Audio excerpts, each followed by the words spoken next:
He is planning to resign. How confident are you, SP, that the majority bloc still supports your Senate presidency? Walang kahit sinong miyembro ng mayorya ang kakalas. Na meron daw pong namumuong coup, parang siya na lang daw yung sacrifice dahil maraming hindi masaya daw dun sa pagpapatakbo niya ng Blue Ribbon. Nakausap na ho ba kayo ni Senator Lacson tungkol po dun sa balak niyang resignation? Tinanggap na ho ba yung resignation niya as chairman po ng Blue Ribbon Committee? Salamat po. Hindi, nagkausap kami kagabi. Wala pa kami tinatanggap. Wala pa naman siyang pinapadalang sulat or I think he wants to do that personally. Nagkausap kami kagabi. And ayun, nagkausap kami kagabi. Nagsabi na siya, SP, na You know, Senator Lacson is frustrated. He's not stressed. Sanay sa stress yun eh. Yeah. Pero ang nakikita niya, frustrated because nag-hearing siya, may umaangal. Bakit nag-hearing? Pag hindi siya nag-hearing, may umaangal. Ba't hindi nag-hearing? Ano ba talaga? Diba? So, and then I think the way he ran the Blue Ribbon Committee hearings were very good. Huh? So, siguro, the man is frustrated. I will support whatever decision he makes, and I will accept whatever decision he makes, and he has my 100% support, whatever it is. SP, yung pong decision niya po ba ay final na o pwede pa po siyang mapahinuhod ng majority at ninyo na magstay put as chairman po ng Blue Ribbon Committee? I think that question is best asked of him. I cannot answer for him. Pero sir, anong sense ng majority? We can only hope for the best. Opo, pero sir, ano po ang sentiment sir ng majority bloc? Sabi niyo po you're in touch with them. Ano po ang sinabi nila? Gusto ho ba nilang manatili si Senator Lacson o gusto nilang mapalitan? Karamihan, hindi naman ko komentaryo iba pa, pero yung karamihan ay sinasabing nila na baka pwede pa makausap si Senator Lacson. Para po? To stay. Kasama ba yung sa napag-usapan niya? Sinabi niyo po ba sa kanya to reconsider his decision? Hindi, because I was checking on our WhatsApp group, after Senator Lacson and I talked already. It was late in the evening. Last night.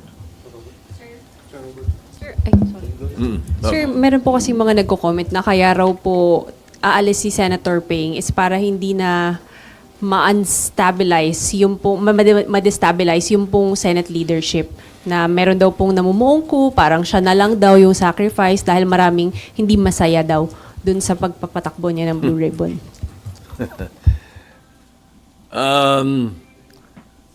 Everybody's entitled to his own opinion, so whatever they say, it's up to them if that's their opinion. But as far as I'm concerned, and my opinion is, the Senate is stable, both majority and minority.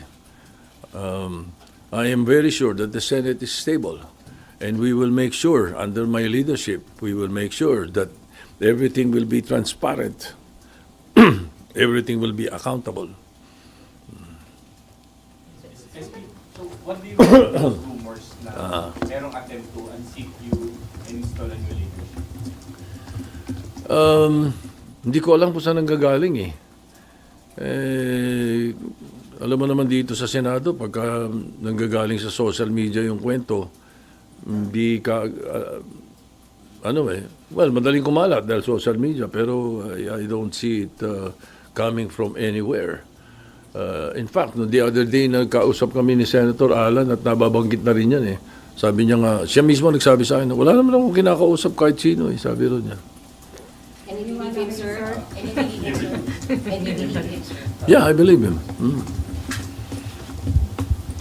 Sir, yung pong napag-usapan ninyo sa majority regarding dun sa leadership po, nag-loyalty check ba kayo or sila mismo kinausap kayo after hearing the story na sa inyo pa rin yung suporta po nila? Nagkakausap-usap naman kami. Pagka mayroong mga lumilitaw na ganyan, I get messages from some of them saying na, ano ba yan, we shouldn't listen. we should listen to that, mga ganun-ganun. Yeah, no need for a loyalty check. How confident are you, SP, that the majority still... How confident are you, SP, that the majority bloc still supports your Senate presidency? I'm quite confident. But as usual, any senator who is elected into the leadership only serve at the pleasure of your colleagues, of your peers. So we always leave it at that. But as far as I'm concerned, and as far as I know now, I'm quite confident that we are stable and the leadership of the Senate is well in place. May interviews kay Senator JV na parang may lumabas sa mga reports na may balak siyang kumala sa majority. May ganun ho bang na sabi po sa inyo? Paulit-ulit si JB, sinasabi niya na nung araw pa yan, rehash daw yan eh. And he was interviewed and quoted that, I think about more than 2 weeks ago, when the issue of the interview of Senator Lacson mentioned about certain insertions of some senators, or almost all like that. Parang ganun yung grabe. That was the reaction of Senator JV the following day. But after that, when I explained what insertions and amendments are and how it is really placed in the budget, at yun yung mga nabanggit na yun, ay karamihan naman yung amendments, it all settled down. So, the issue that is being placed in social media and some mainstream media reports about Senator JB, I am very sure that he will deny it now. He did say that before. But in fact, I was on the phone with him yesterday telling him about plano ni Senator Lacson. And he was quite worried. Sabi niya, mahirap pag-usapan natin, parang gano'n. And then he also, he told me na baka iniisip ni Senator Lacson yung mga nilalabas sa media tungkol sa sinabi ko, baka that influences him. Sabi ni Senator JB, that's an old rehash, sabi niya. Wala akong sinasabing gano'n. And I think he talked to, Senator JB called Ping to tell him that.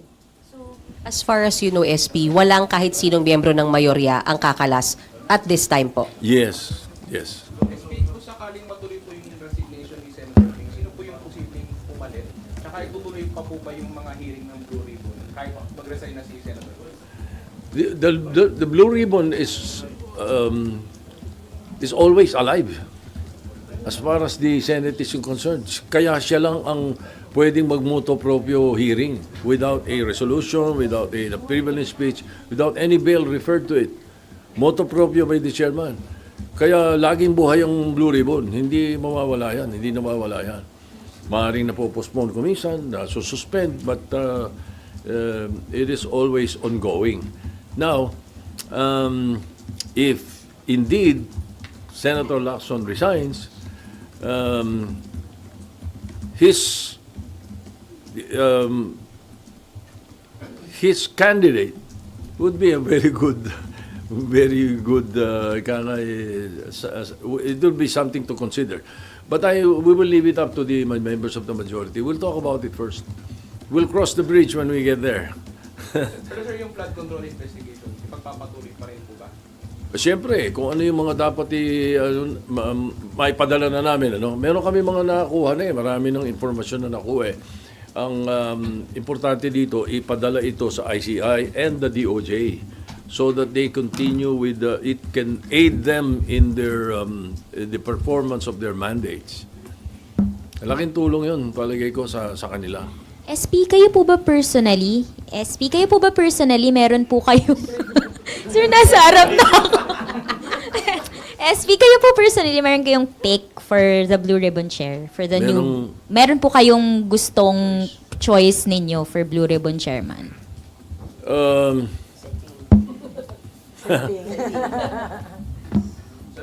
Other than Senator Lacson? There are about 3 or 4 members of the Senate who I think would be able to handle it also, but Mahirap sundan din yung footsteps ni Senator Lacson. Sir, itong mga ano lang po, dito parang change of leadership again. Tingin nyo, outside forces po, meron nang iintriga lang sa Senado. Posible. Malamang may mga nag-iintriga lang sa Senado. Sige, sapagkat pagkausap ko naman yung leadership ng minority, wala naman kaming hindi pinagkakaunawaan eh. Ano sir, political po? I'm sure. Yeah. Meron na kayong iniisip na kung anong grupo? I don't know. Pwede manggaling sa kaliwat kanan niyan, whatever. Hindi na. We should not allow these talks to hamper the work of the Senate. And that's the reason that last week we decided to suspend the sessions habang wala yung mga agenda na mayroong mga bills pending. Nakita nyo yung mga pending na treaty, pinasa lang muna namin. Then we suspended to allow the budget deliberations and the budget hearings, I should say, to allow the budget hearings to continue without stoppage. Kasi nangyayari, every 3 p.m., because of the session, they have to stop the budget hearings. And the other hearings of the different the committees, because the only way we can get the agenda into the plenary is when the committees are done and are ready to report out the bills. One thing that I'm sure not a lot of people are aware of, or there are few who are not aware of the fact that the Senate works on committees, through committees. The Senate works through committees. We don't work in plenary. We work through committees. Kaya ang mga bills at ang agenda ay nanggagaling sa committee work. And in this case, because of the single most important piece of legislation to be passed, the budget, the GAA for 2026, we should be very clean, other than what happened in the 2025 budget. I think it needs our full attention, and that is the reason that in this suspension of the final week of the sessions and into the break is only as far as the both houses are concerned. But as far as the Senate is concerned, it is a working break because of the budget hearings and the committee hearings. SP, sorry, hindi pa rin ako naka-move on kay Senping. Sir, yung tawag niya sa inyo kahapon, SP, nagpaalam na siya formally na bababa na siya ng Blue Ribbon. Can we say that?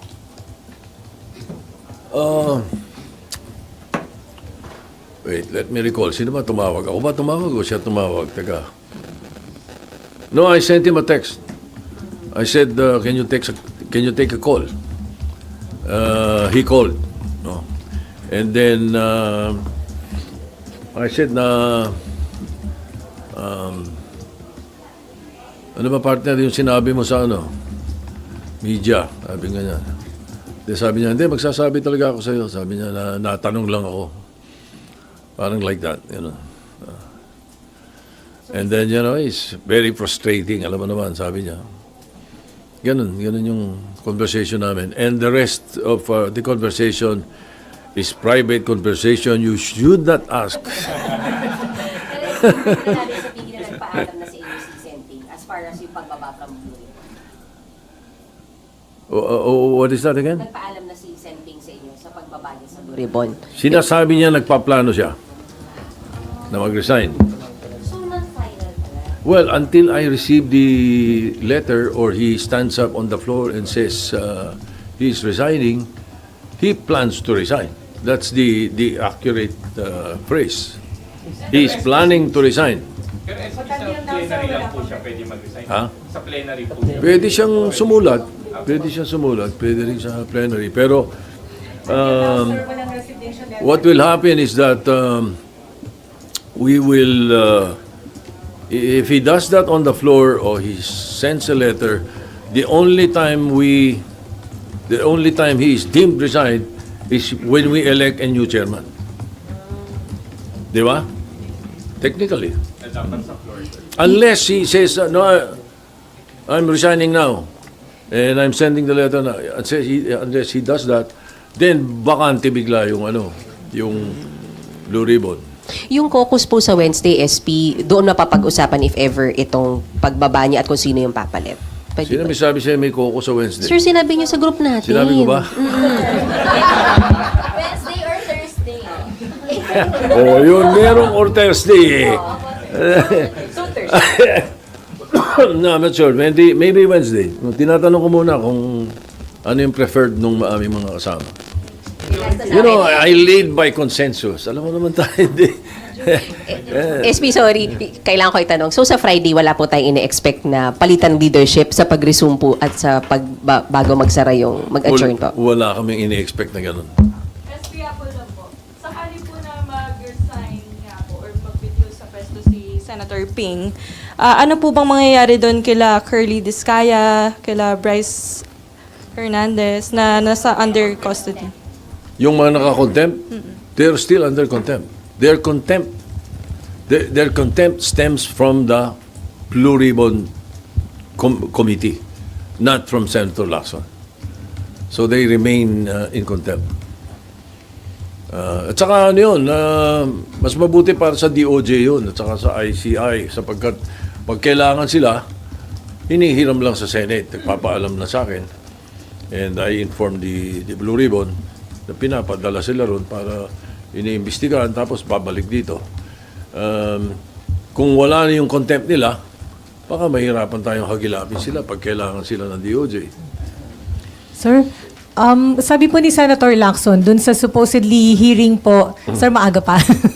Sir, sabi ni sabi ni Senator Lacson, sir, dun sa sana ay hearing on Wednesday, na-cancel lang po.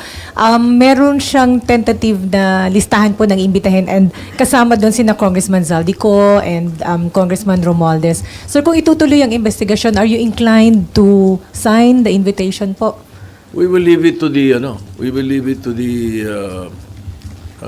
mahirap manghula ng pwedeng mangyari. So we leave it to the new chairman if there's going to be invitations. But as far as I know, I was not aware of that really. Ang alam ko, kaya biglang sana tumatawag ng hearing, request ni Senator JB. Meron silang mga district engineers or mga DPWH employees na gusto niyang ipaimbita. Yun ang pagkakaalam ko. Pero sir, announce Kasi saldi ko, paano mo imbitahin yun? Nasa ano? Tingnan, sir, pag hindi po na-serve yung invitation, sir, that would be followed by with the subpoena and Usually, arrest. kung medyo naman tayo, usually invitation. Pag hindi inono ni invitation, show cause, order. Maganda explanation, wala ka magagawa. Hindi maganda explanation or hindi natin gusto yung explanation, then subpoena kasunod. Pero sir, announce na po rin ni Senator Lacson last week, sir, na iimbitahin po sina Congressman Zaldico and Congressman Romualdez. So, Ganun ang procedure nun. If that is, if it will push through or if it would have pushed through. pero sir, kasi congressman pa rin si Congressman Romualdez, Congressman Zaldico is no longer. So, Parliamentary ethics na pwedeng pagdaanan doon. Isaldi ko, hindi na. Opo. Wala ng parliamentary ethics yun. So pag-uusapan niyo pa po, sir, sa majority block kung padadala ng invitation si Congressman Romualdez o basta't in-endorse po ng Blue Ribbon Committee, you'll sign? But siyempre kung ano sabihin ng Blue Ribbon Committee. Okay. Oh. SP, do you share yung frustration po ni Senator? To a certain extent. To a certain extent. Kasi kumisan kasi yung mga hearing namin na kung napapanood nyo naman siguro may mga spurious Di ba? May mga spurious na mga hindi naman dapat na pinag-uusapan sa Blue Ribbon nakakasingit So to a certain extent I understand his frustration. Okay. Thank you very much. Thank you.